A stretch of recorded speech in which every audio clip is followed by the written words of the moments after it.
Bonjour amis scorpions, c'est parti pour votre tirage. Donc là, on fait pas la semaine, on fait la fin du mois carrément, donc du 19 au 30 septembre. Donc à partir de la semaine prochaine jusqu'à la fin du mois, parce que j'aurai peut-être pas le temps de faire les 2 semaines prochaines, donc je le fais en une seule vidéo pour une fois.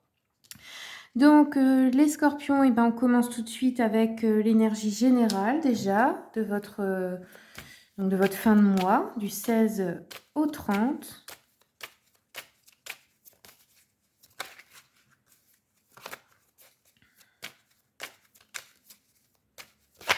Donc, on va prendre avec le tarot mantique 2 cartes pour voir l'énergie générale pour les scorpions.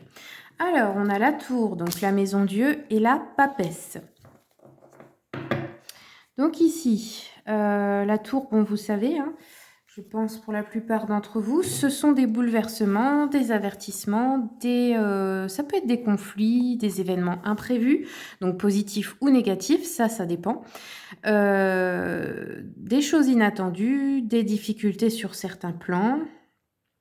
Bon, elle peut être très négative, mais elle peut être aussi très positive parce qu'en fait, ça dépend aussi de votre point de vue, hein, c'est toujours pareil, ça dépend de si vous prenez les choses dans le bon sens et que vous comprenez que les fins, peu importe lesquelles, sont pour de nouveaux commencements, hein, c'est parce que c'était plus votre place, dans une relation, dans un endroit, avec quelqu'un, enfin vous voyez, dans une amitié aussi, enfin peu importe, dans une famille, ou alors, ça peut être vu, oui, de façon négative, si, on ne comprend pas, le sens caché des choses, quoi, hein. Ça, c'est, votre point de vue, c'est toujours vous qui le contrôlez, hein. Il y a que là-dessus que d'ailleurs que vous avez du contrôle. Donc avec la papesse, on peut apprendre des secrets, des choses cachées. On peut être réservé, discret, timide, avoir aussi de bonnes intuitions. Donc ça peut être aussi que vous aviez senti ces événements imprévus, entre guillemets, ces avertissements, ces bouleversements, ces chocs, ces épreuves peut-être, ces changements en tout cas inattendus. On peut nous dire aussi avec la papesse que vous êtes dans une énergie peut-être de passivité, d'inactivité, qui entraîne certains retards, une certaine lassitude, vous voyez. Alors, je garde ça ici. Je vais le mettre là plutôt. Et on va continuer donc avec le tarot Histoire de sorcière pour les scorpions. Donc, pour la fin du mois, quels sont les messages, s'il vous plaît, scorpions? Scorpion, tac, tac, tac. Alors, bonne nouvelle, oui et non. On est partagé. Donc là, déjà, avec le 6 d'épée, ça parle d'un départ. Donc c'est vous qui quittez une situation ou une personne ou des relations ou un travail, ou enfin peu importe, vous quittez quelque chose qui ne vous convient plus. Ça peut être aussi un état émotionnel, comme par exemple la passivité. Parce que vous en avez assez, parce que c'est plus votre place, parce que ça pourra pas être pire. En gros, c'est ça l'énergie générale de la carte, hein, vous voyez.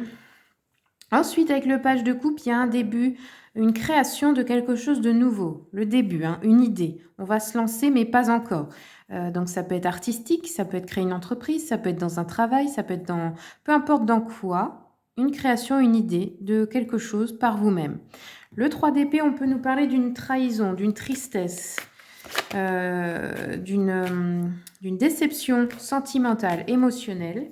Donc je continue sur le 6 d'épée. Qu'est-ce qu'on a? La santé, ok. Ensuite, la jalousie. Oui, d'accord.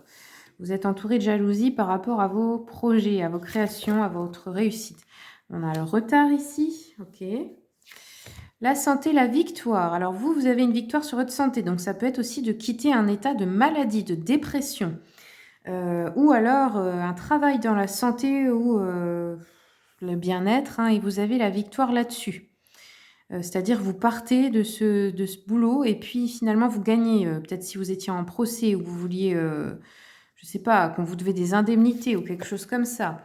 Ici, on a la jalousie, les accusations par rapport à ce que vous allez mettre en place. Donc des personnes qui vous font des reproches, qui vous jalousent, qui vous en veulent de quitter cette situation. Mais c'est meilleur pour vous, hein, donc voilà, hein. N'en tenez pas compte, pardon. Ici, alors, je vais recommencer là pour le... Tac. Pour le sentimental, oui, l'amour. Alors, on parle de retard par rapport au sentimental. Donc, il y a peut-être un retard dans une relation. Il y a peut-être une blessure qui met en retard des projets de couple, qui fait que vous n'arrivez pas à avancer parce que vous avez une peur, une blessure du passé qui n'est pas guérie. Ça peut être ça le retard. Ou ça peut être ouais, des projets de couple retardés en général, qui posent problème dans la relation, ou vous qui êtes en retard sur une guérison, ou l'autre. Hein. Comment dire? Ou je sais pas, un retard, par rapport à une autre personne qui vous cause, de la déception, une tristesse. Je vais continuer un peu avec le petit Lenormand. Alors si les jeux vous plaisent, vous savez qu'il y a la liste dans le descriptif comme toujours les amis. Et vous avez les liens pour les commander sur Amazon. Donc sur la victoire, non, c'est pas cette carte-là. On a le mont, ok. Donc là, on s'éloigne. On veut partir plutôt loin, là, ici. Hein. Ou alors, vous allez vivre à la montagne, pour certains, certaines, ou vous faites des vacances là-bas, peut-être, pour votre santé, hein, c'est possible, hein, dans des régions un peu montagneuses. Ici, avec l'étoile, on a un espoir, un souhait de réaliser quelque chose qui est... Pour moi, il va se réaliser, c'est un début. Sur l'amour, on a la chance, donc on vous dit que finalement, peut-être les retards apportent de la chance. Alors, ça peut être difficile à interpréter, mais dans le sens que il n'y a pas vraiment de retard. Tout arrive toujours au bon moment. Si, par exemple, vous mettez du temps à rencontrer quelqu'un, bah, c'est pas pour rien. C'est parce que cette personne n'est pas encore disponible. Enfin, il y a une synchronicité divine. Vous voyez ce que je veux dire, hein. Ici, on a l'abondance, les poissons. Donc, ceux que vous quittez, peu importe ce que c'est, ça vous apporte de l'abondance, peut-être de la richesse matérielle aussi. Matérielle, financière. Ici, on a un souhait... un espoir avec une femme, par rapport à une femme plutôt blonde, ou ça peut être vous, cette femme. Hein. Et ici, on a les enfants. Donc ici, ça nous parle de un projet par rapport à des enfants dans le couple, faire des enfants ou quelque chose par rapport à vos enfants. Ou alors, les enfants, bah, c'est tout ce qui est les projets nouveaux. Créer quelque chose ensemble. Donc là, il y a du retard, mais il y a de la chance. Donc finalement, bah... on va dire que le retard apporte la chance, apporte peut-être une meilleure opportunité. Allez, je continue avec le petit jeu de la voyante. Donc c'est parti. Est-ce qu'on a encore des messages, s'il vous plaît, pour les scorpions? Hop. Donc là, on nous parle d'un homme brun. Donc ça peut être votre mari si vous êtes la consultante, un fiancé, un ami, un frère, quelqu'un de la famille, un patron, un collègue, peu importe. Ça peut être vous si vous êtes un homme. On nous dit que cette personne est loyale et fidèle en amour, en amitié. Vous pouvez lui faire confiance. C'est quelqu'un qui peut vous aider dans la vie matérielle, qui apporte un appui financier, qui veut resserrer ses liens d'affection avec vous. Ou ça peut être un protecteur influent au niveau de la carrière dans le professionnel. On vous dit attention, il y a une fausse amie qui cherche peut-être à l'accaparer, pas pour tout le monde. En tout cas, c'est une personne qui peut vous aider vraiment dans la situation que vous rencontrez. On continue.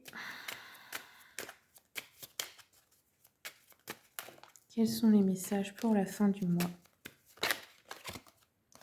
Ici, on nous parle d'une femme, donc plutôt brune. Enfin, après, peut-être pas, hein, c'est pas toujours juste, parce qu'elle pourrait aussi avoir les cheveux gris, enfin, vous voyez, ou une coloration. Donc ici, on vous dit que cette femme peut-être souffre dans son couple, dans ses amitiés. Peut-être qu'elle a des projets qui sont ajournés ou des soucis d'argent. Peut-être qu'elle est déçue par le consultant et elle cherche ou elle s'éloigne, voilà, elle cherche à rompre peut-être. Ouais, bon, bah voilà. Elle peut avoir aussi des soucis personnels qui l'éloignent de vous. On va continuer un peu. Est-ce qu'on a encore un message pour les scorpions? Oups, alors voilà. Alors ici, on nous parle de déplacement, de visite, de démarche, donc petit, pas très très loin. Ça peut être un rendez-vous d'amour qui sera manqué ou qui se passera pas comme prévu. Ça peut être ça le retard.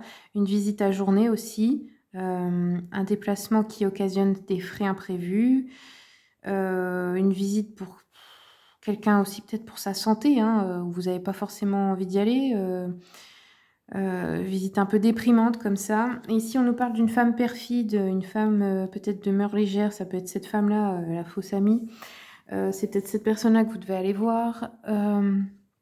On me dit attention, c'est une fausse amie, c'est une personne qui cherche à détruire les foyers qui sont heureux, qui cherche à accaparer peut-être votre argent, qui est indiscrète, jalouse, médisante. Ça peut être une collègue fausse, une personne de la famille, fausse amie comme on vous a dit. Elle peut jouer un rôle néfaste dans votre vie, en tout cas, répandre des calomnies, etc. Donc attention à cette femme. Si vous êtes un homme, Et si vous êtes une femme, ça pourrait être une relation de votre mari, époux, etc. Ou d'un homme qui est dans votre vie, même si c'est pas relation amoureuse. Ok, alors, maintenant, qu'est-ce qu'on va faire? Eh bien, je vais tirer 3 runes. On va changer un petit peu. Et vous allez en choisir une pour avoir votre message. Donc, je vais les mettre pour l'instant sur le côté, la face retournée. Ok, donc vous allez choisir numéro 1, numéro 2, numéro 3. Mettez pause si vous avez besoin d'un peu de temps. Et on va lire tout de suite votre message. Donc, ceux qui ont choisi la rune numéro 1, on a Suilo. Donc, je vais regarder dans le livre. Hein, vous m'excuserez, je ne connais pas par cœur encore toutes les runes. Donc, celle-ci, où est-ce qu'elle est? C'est page 73. Donc, celle-ci, elle représente l'éclair, la foudre. Ici, on vous dit, pour le professionnel, les relations sont au beau fixe. Des changements bénéfiques devraient intervenir très rapidement. Vous êtes sous les feux de la rampe. Profitez de cet état de grâce. Il risque malheureusement d'être aussi éphémère que l'éclair.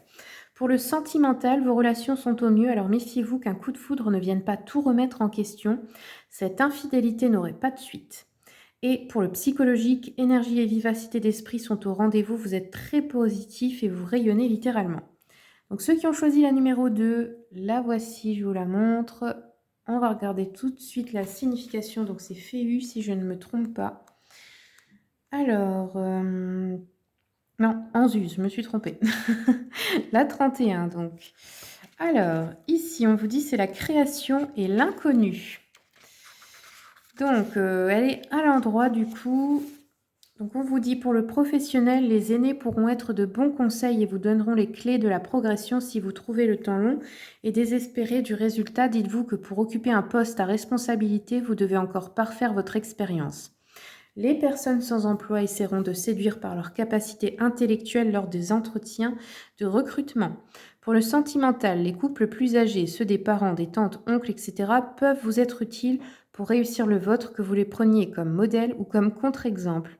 Pour les célibataires, une rencontre faite chez une personne plus âgée pourrait bien être déterminante. Et enfin, pour le psychologique, on vous dit, depuis votre enfance, votre cerveau emmagasine des informations qui peuvent aujourd'hui vous être utiles. C'est ce qu'on appelle l'intuition. Sachez donc vous laisser guider par elle pour résoudre les problèmes que vous rencontrez actuellement. Et enfin, la dernière rune, donc le bercano. On va regarder tout de suite celle-ci. Hop, 81. Donc, elle représente le bouleau, l'arbre. Ici, qu'est-ce qu'on vous dit avec cette rune pour le professionnel? On vous dit changements et avancements sont dans l'air. Les projets indépendants sont placés sous de bons augures, comme d'ailleurs la recherche d'emploi. Pour le sentimental, vous vivez en harmonie avec votre partenaire. Si vous y pensiez, le moment est bien choisi pour faire un enfant. Pour les célibataires, ne résistez pas au coup de foudre. Celui-ci débouchera sur une union durable. Et enfin, pour le psychologique, il faut savoir accepter la vie comme elle vient pour pouvoir en profiter. Affronter les difficultés sans broncher est un gage d'équilibre. Voilà. On va terminer avec une carte des vies antérieures pour voir s'il y a un message pour vous par rapport à la situation actuelle. Donc pour les scorpions, quels sont les messages des vies antérieures, s'il vous plaît? Je sais que vous aimez bien les vies antérieures. Allez, c'est parti, scorpion. Les phobies. Ok, donc ici on vous dit qu'il y a certaines phobies qui sont liées à vos vies antérieures. Donc ça peut être plein de peurs différentes. Ça pourrait être la peur de se noyer par exemple. Hein. Je dis ça parce que moi je l'ai. Il y a plein de peurs, des phobies qui sont liées à vos vies antérieures. Comment les nettoyer, les dépasser? Vous pouvez faire une hypnose des vies antérieures, donc soit avec un thérapeute, ou alors vous pouvez aussi l'explorer vous-même, hein, avec des méditations guidées sur YouTube, par exemple. Vous pouvez très bien essayer, on en est tous capables. Voilà les amis, c'est tout ce que j'ai pour vous. J'espère que le tirage vous a plu. Je vous souhaite une bonne fin de mois de septembre, et puis je vous dis à bientôt.